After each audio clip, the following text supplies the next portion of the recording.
Welcome back to another story on Infidelity Tales Lab. Before we begin, tell us, where in the world are you watching from? Now, let's dive into today's story. Chapter 1. The Foundation. Vincent Crawford had built his life like he built his custom homes, with precision, patience, and an unforgiving eye for structural integrity. At 42, he owned Crawford Construction, the most respected building company in Millbrook County. His calloused hands could frame a house or close a $1 million deal with equal expertise. But it was his mind that made him truly dangerous, methodical, calculating, and utterly without mercy when crossed. His marriage to Rebecca had been his greatest project. 15 years of careful construction, from their college romance at State University to the sprawling colonial they called home. She'd been studying education while he earned his business degree, both dreaming of the American ideal.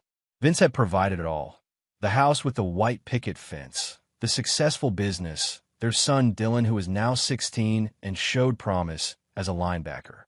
Rebecca taught third grade at Millbrook Elementary, beloved by parents and students alike. She volunteered at the local animal shelter, organized charity drives, and baked cookies for school fundraisers. To the outside world, they were the perfect family. Vince had believed it too, until 3 months ago when a random glance at Rebecca's phone shattered 15 years of trust. The text was simple. "Can't wait to feel you inside me again. Tyler." Vincent Crawford was not a man who broke. He was a man who demolished others with surgical precision. Tyler Hoffman was Rebecca's yoga instructor, 12 years younger, with the kind of lean physique that came from teaching hot yoga 5 days a week. Vince had met him twice at Rebecca's studio events. A soft-spoken man with doe eyes and an easy smile. The kind of man who probably cried during romantic comedies and wrote poetry about chakras. That night, while Rebecca slept beside him, Vince lay awake staring at the ceiling. His marriage was over. That much was certain. But divorce was for ordinary men who let emotions cloud their judgment. Vincent Crawford was extraordinary, and extraordinary men demanded extraordinary retribution. By morning, he had the skeleton of a plan. Chapter 2. Reconnaissance. Vince approached his wife's destruction like any construction project. Thorough planning, quality materials, and expert execution. Over the next 2 weeks, he became a student of his wife's affair while maintaining the facade of the devoted husband. Rebecca had grown careless in her confidence. She deleted texts but left her laptop logged into cloud storage.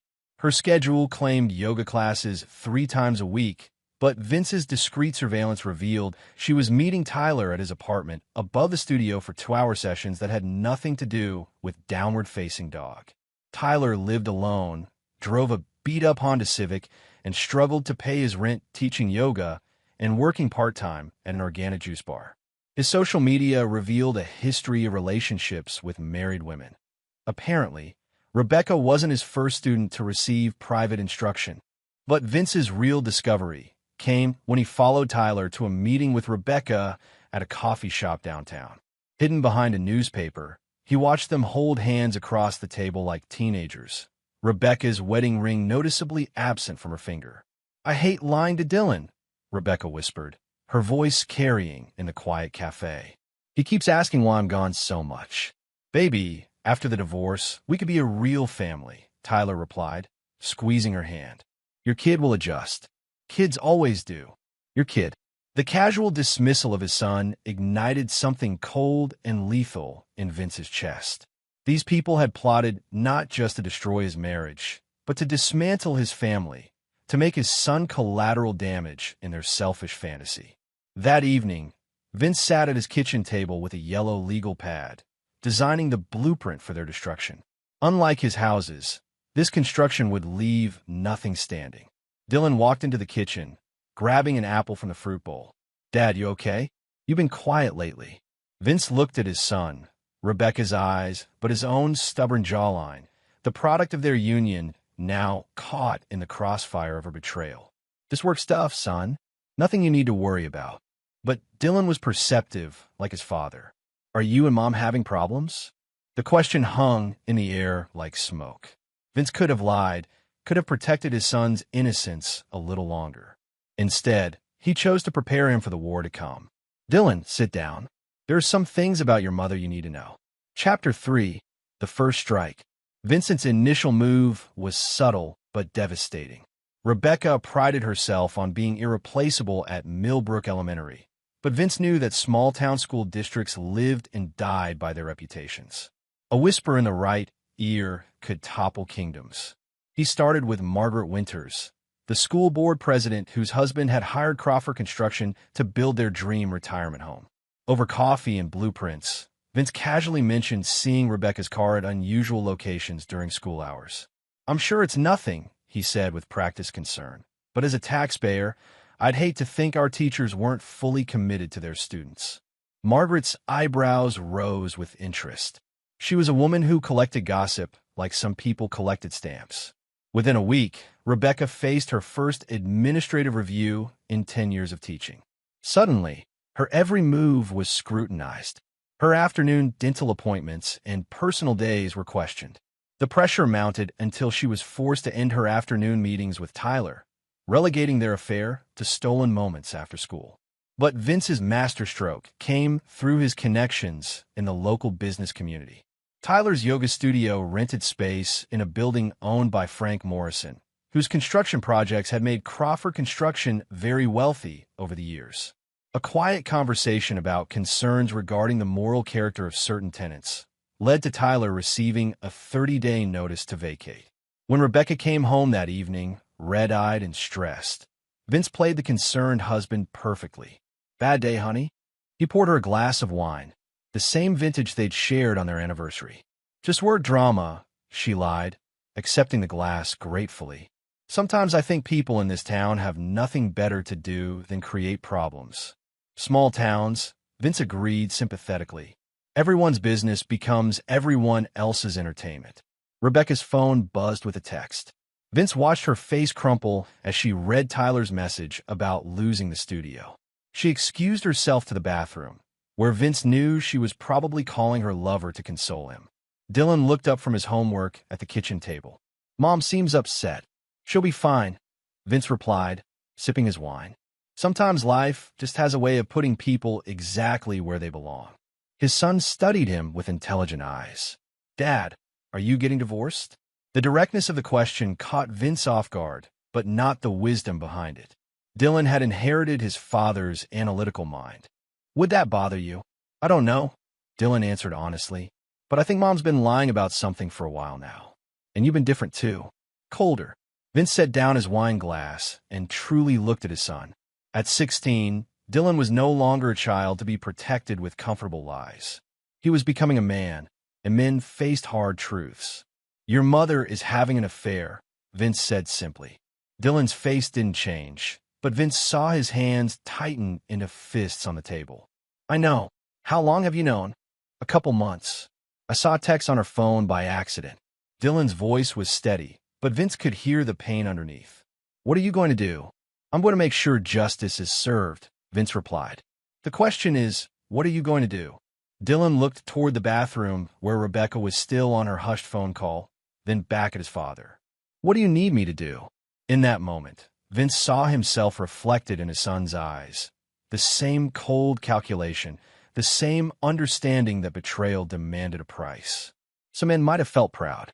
Vincent Crawford felt something far more dangerous: validation. Chapter 4. The Web Titans. 2 weeks after Tyler lost his studio, Vince implemented Phase 2 of his plan.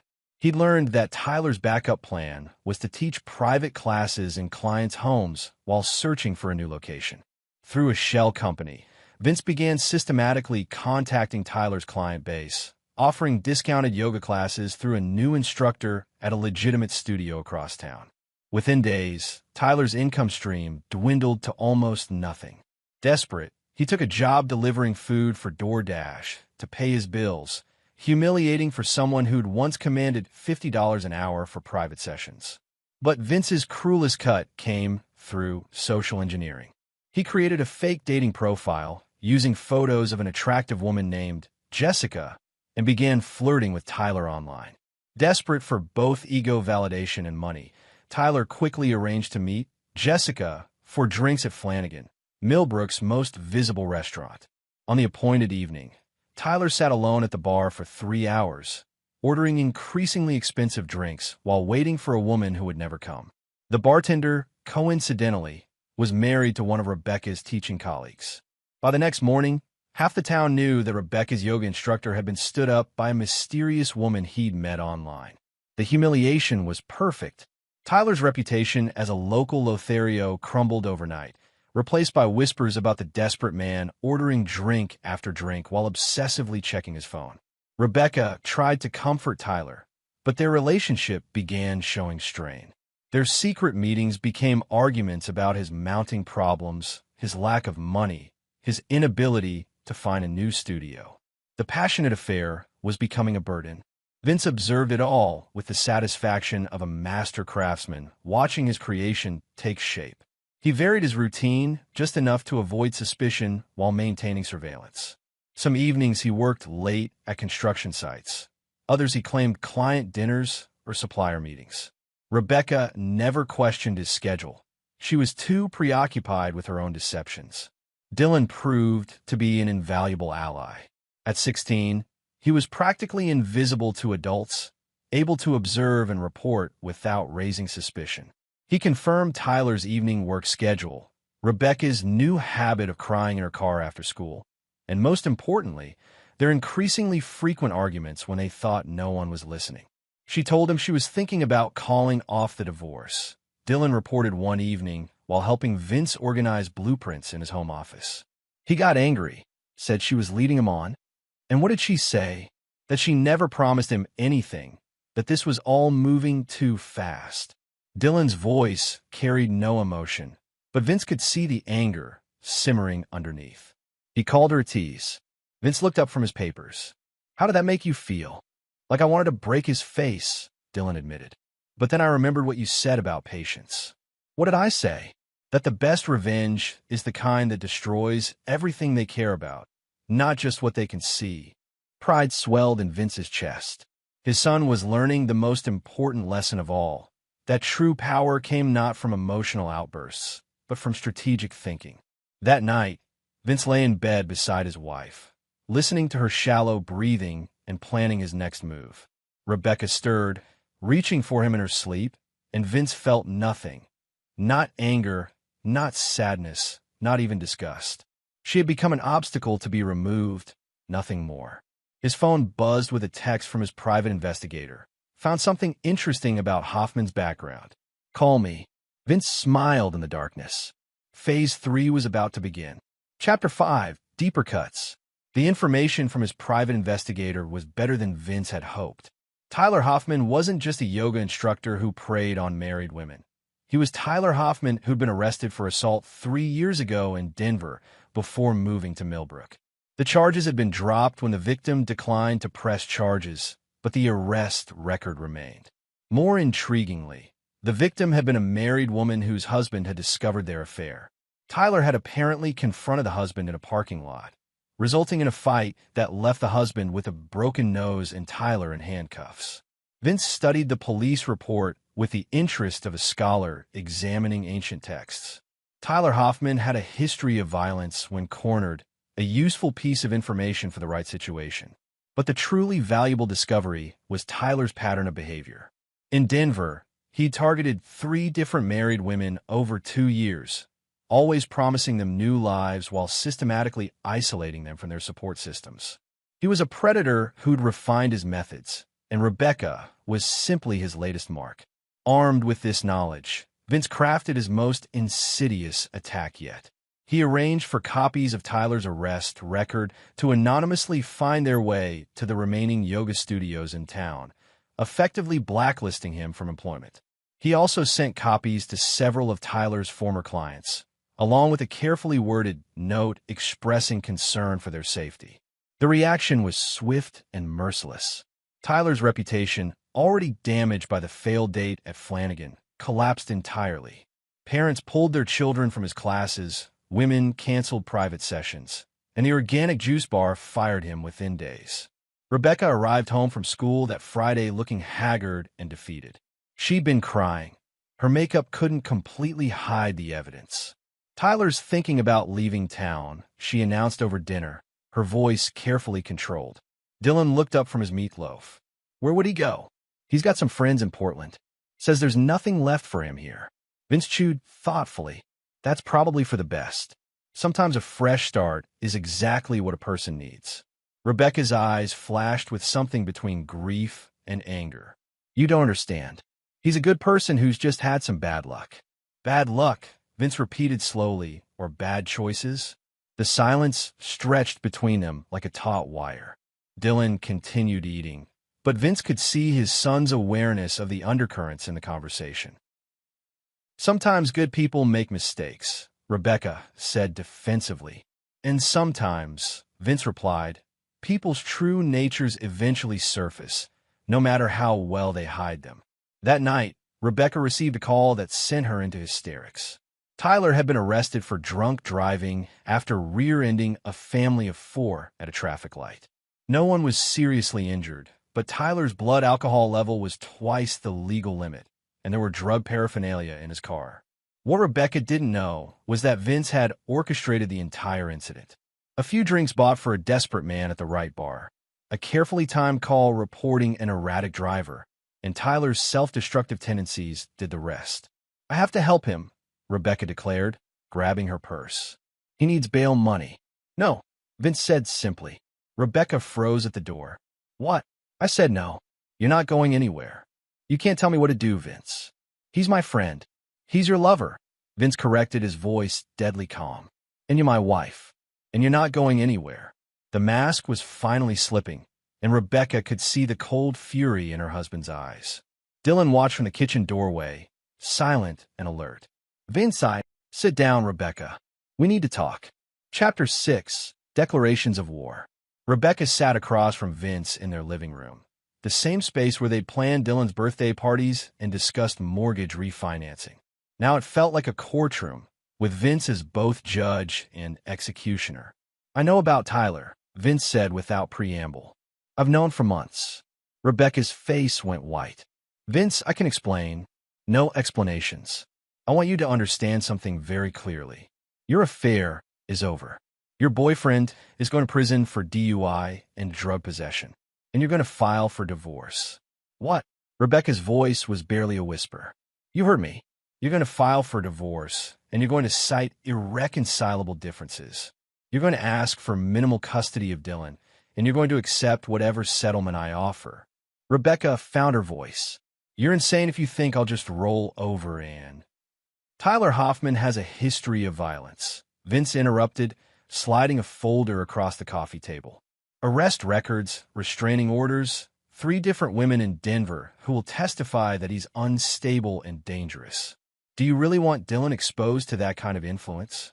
Rebecca opened the folder with trembling hands, her face growing paler as she read. You orchestrated all of this, she breathed. The studio, his clients leaving, the arrest, all of it. I protected my family, Vince corrected, from a predator who was using you to destroy our son's stability. Our son. Rebecca's voice turned sharp. Dylan barely speaks to me anymore. He looks at me like I'm a stranger. Because you are, Dylan said from the doorway. Both parents turned to see their 16-year-old son standing with his arms crossed, his face a mask of cold judgment. You're not the mother I thought I knew. Dylan, honey, you don't understand. I understand that you were screwing some loser while Dad worked his ass off to give us everything. I understand that you lied to my face every day for months. And I understand that you were planning to leave us for some guy who called me your kid like I was just baggage he'd have to deal with. Rebecca's mouth opened and closed soundlessly. She hadn't known Dylan was aware of Tyler's casual dismissal. So here's what's going to happen. Vince continued, his voice businesslike. You're going to move out of this house by the end of the week. You're going to stay at your sister's in Cleveland until the divorce is finalized. You're going to accept supervised visitation with Dylan, if he wants it, and you're going to rebuild your pathetic life somewhere far away from here.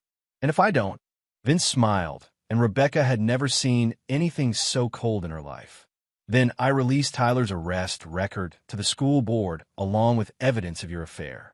I provide testimony about your neglect of Dylan, your deception, your complete abandonment of your responsibilities as a mother and teacher.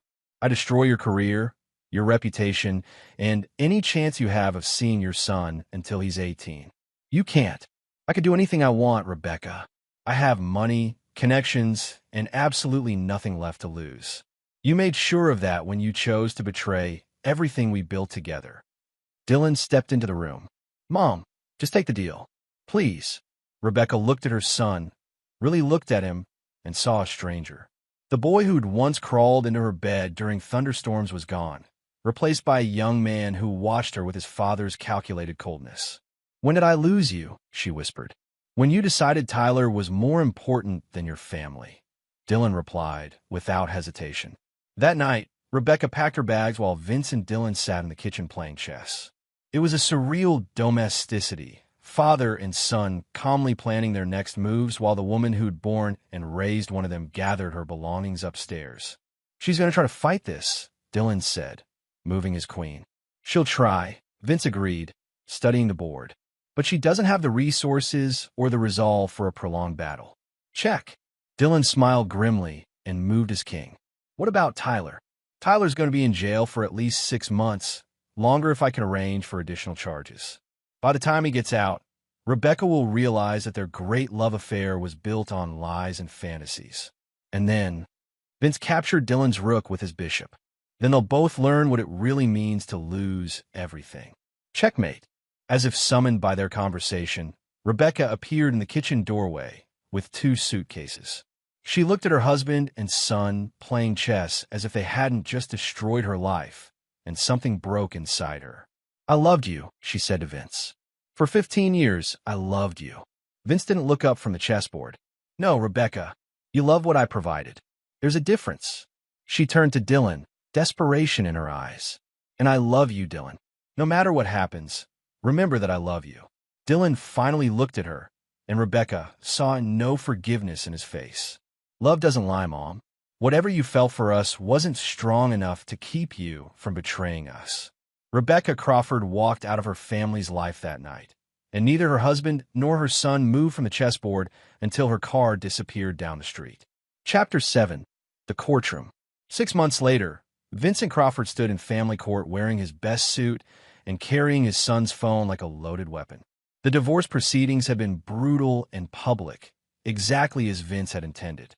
Rebecca's attempts to claim half their assets had been systematically demolished by evidence of her abandonment, adultery, and what Vince's lawyer had masterfully presented as willful destruction of the family unit. Tyler Hoffman had served 4 months in county jail and emerged to find his life in ruins. Rebecca had waited for him, moved to Cleveland to be closer to her sister, and tried to rebuild their relationship. But poverty, legal troubles, and the reality of their situation had poisoned whatever passion they'd once shared. Their great love affair had devolved into bitter arguments about money, blame, and the wreckage of their previous lives.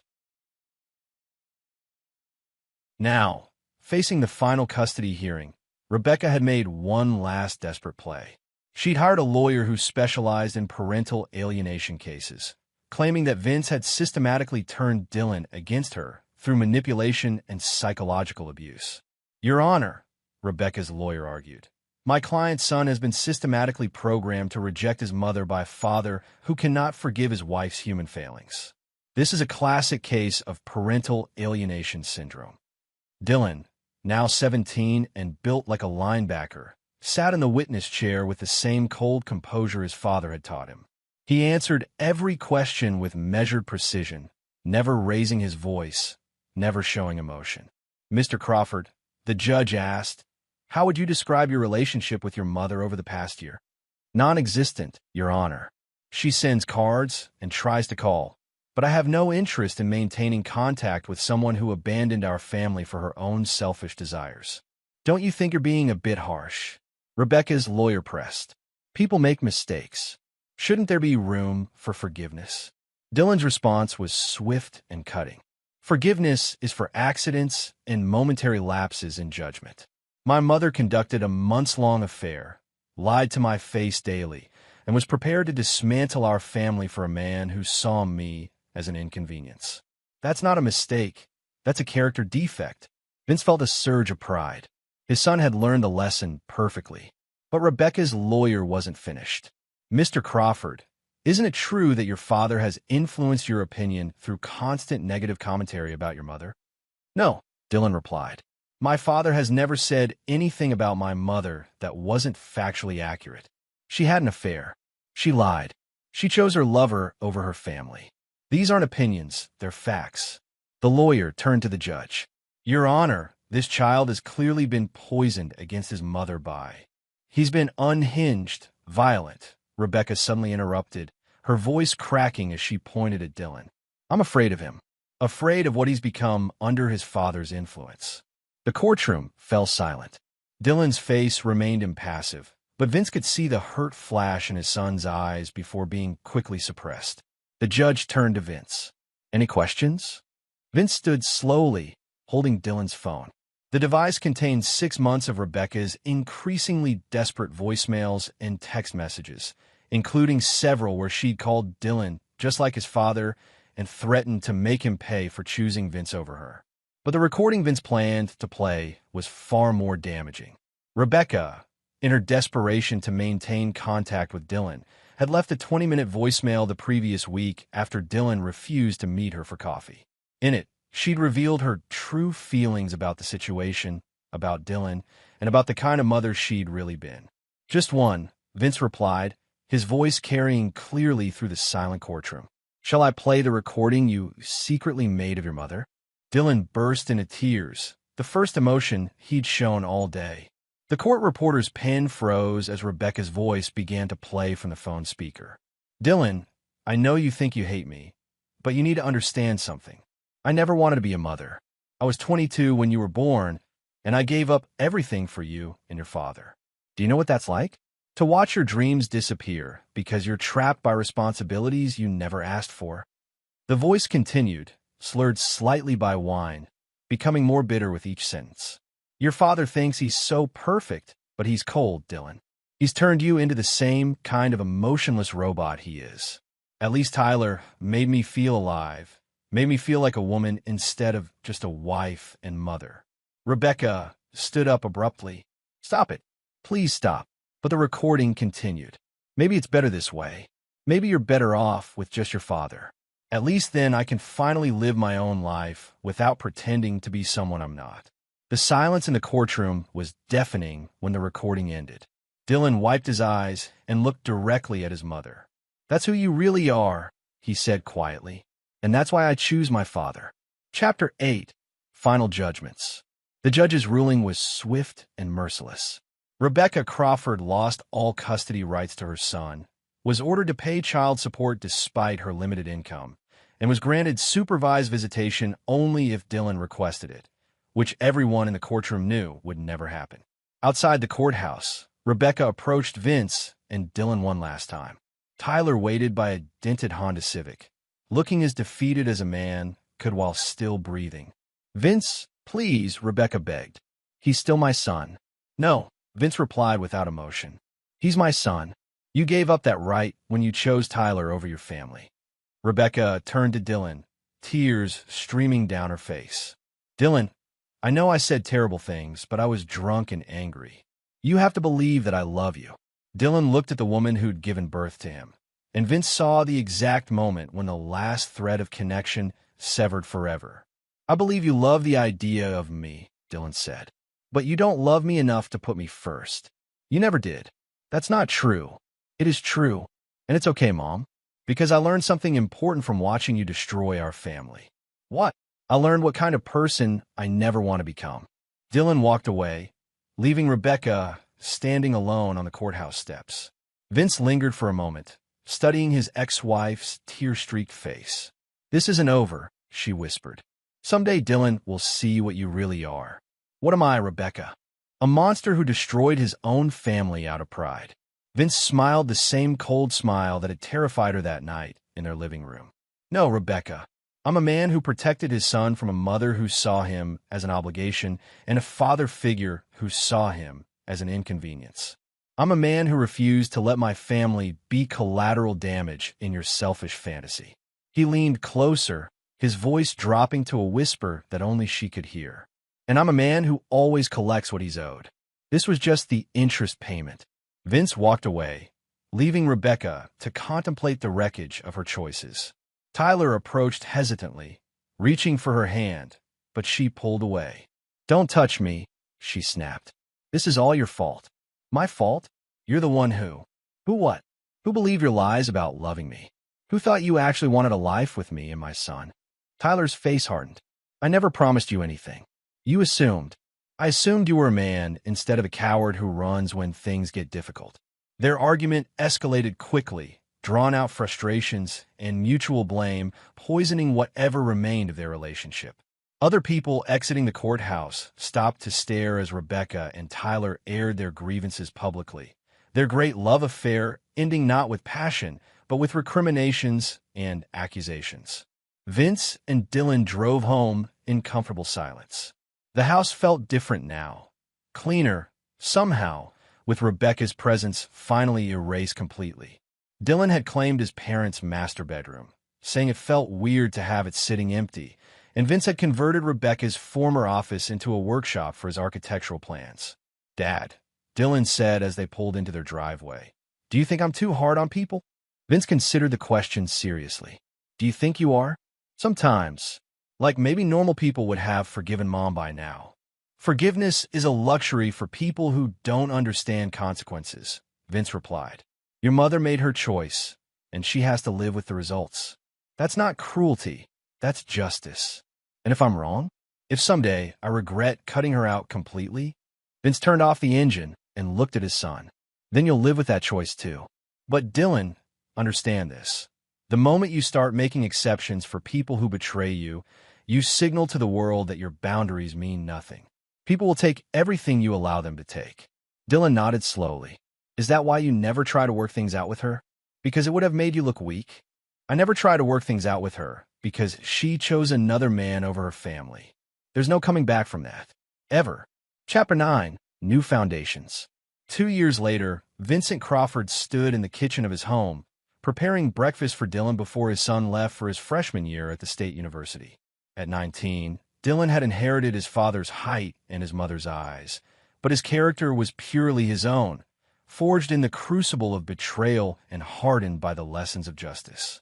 The house was quiet except for the sizzle of bacon in the pan. Vince had never remarried, had barely dated.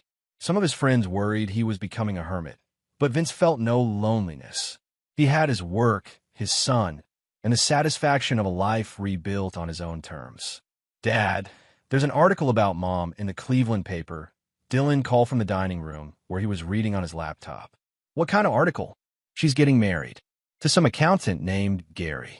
Vince felt nothing at the news. "Good for her." Dylan appeared in the kitchen doorway. "The article mentions that she's a devoted stepmother to Gary's 2 kids. Weird, right? Since she was such a terrible mother to me."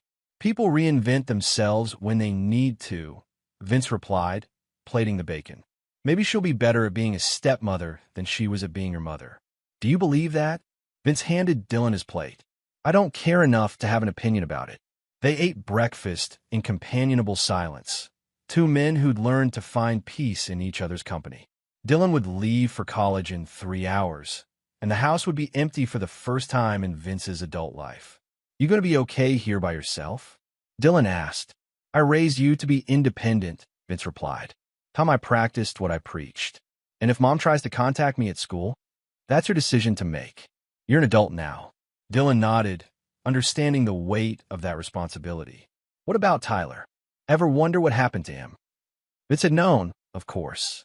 His network of contacts in the construction industry extended throughout the region, and information flowed naturally to him. Tyler had drifted from town to town, unable to hold steady employment, his reputation preceding him thanks to carefully placed words in the right ears. He was currently living in a studio apartment in Akron, delivering groceries for minimum wage and struggling with alcohol dependency. "I assume he's living with the consequences of his choices," Vince said simply. After Dylan left for college, Vince walked through the empty house, noting what needed to be updated or repaired. The silence was profound but not oppressive. He'd built this life deliberately, removing every element that didn't serve his purposes, and what remained was solid, reliable, and completely under his control. His phone rang around noon. The caller ID showed Rebecca's new number. She tried calling several times over the past 2 years, always blocked by Vince and ignored by Dylan. For the first time in 24 months, Vince answered.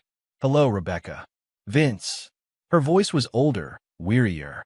"I heard Dylan started college." "He did. I wanted to. I was hoping to maybe send him a card or—" "Don't. Vince, please. He's my son, too." "He was your son? You gave up that relationship when you chose Tyler over your family." "Nothing has changed. Everything's changed. I'm married now. I have a new family. I've learned." "You've learned nothing," Vince interrupted. "You've simply found new people to disappoint. That's not fair." "Fair?" Vince's voice remained calm, but there was steel underneath. "You abandoned your son for a convicted felon with a history of violence. You called Dylan violent and unstable in open court.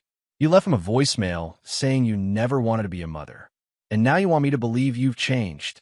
People can change, Vince. People can grow." "Some people can. You're not one of them.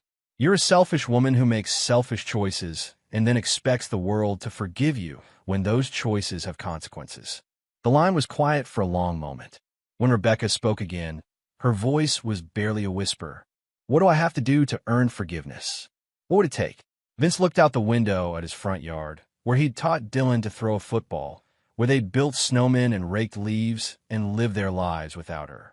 "Nothing you could ever do would be enough," he said finally. "Because forgiveness requires remorse, and remorse requires accepting responsibility for the harm you caused. You're calling me because you feel guilty, not because you understand what you destroyed." "I understand. You understand nothing. You destroyed a 16-year-old boy's faith in unconditional love. You taught him that the person who was supposed to protect him would abandon him for her own gratification. You turned his mother into a stranger who saw him as an obstacle to her happiness." Rebecca was crying now. "I know I made mistakes." "Mistakes?" Vince's voice turned deadly quiet. "A mistake is forgetting to pick up milk at the store. What you did was a calculated betrayal of everyone who trusted you. And the fact that you still can't see the difference is exactly why you'll never be part of his life again." "Vince, please." "Goodbye, Rebecca. Don't call again." Vince hung up and blocked her number permanently. He stood in his empty kitchen, surrounded by the life he'd built from the ashes of her betrayal, and felt nothing but satisfaction. Outside, construction crews were working on a new subdivision he was developing. His business had thrived in the years since the divorce, perhaps because he'd learned to value loyalty and competence above all other virtues. His employees knew that Vincent Crawford rewarded excellence and destroyed those who betrayed his trust. Dylan called that evening from his dorm room, excited about his classes and new friends. He mentioned meeting a girl named Ashley who was studying to be a teacher, and Vince smiled at the irony. "Just remember what I taught you about trust," Vince said. "I remember everything you taught me, Dad, including the most important lesson, which is that people show you who they really are through their actions, not their words. And once they show you, believe them." After they hung up, Vince poured himself a glass of wine and sat on his back deck, watching the sunset paint the sky in shades of orange and gold. He thought about Rebecca, probably crying to her new husband about her cruel ex-husband who wouldn't let her see their son. He thought about Tyler, drinking away his failures in some dingy apartment. He thought about Dylan, building his own life on the foundation of principles Vince had taught him. Vincent Crawford had lost a wife and gained something far more valuable. A son who understood that betrayal had consequences, that loyalty had value, and that some lines, once crossed, could never be uncrossed. The sun disappeared behind the trees, and Vince finished his wine in the gathering darkness, surrounded by the perfect silence of a life lived exactly as he'd chosen to live it. Some men forgave. Some men forgot. Some men moved on. Vincent Crawford was not one of those. And there you have it. And he was perfectly fine with that. Another story comes to an end. What did you think? I'd love to hear your thoughts in the comments below. If you enjoy this story, consider joining our community by subscribing. It means the world to us. For more stories like this one, check out the recommended videos on screen. And I'll see you there.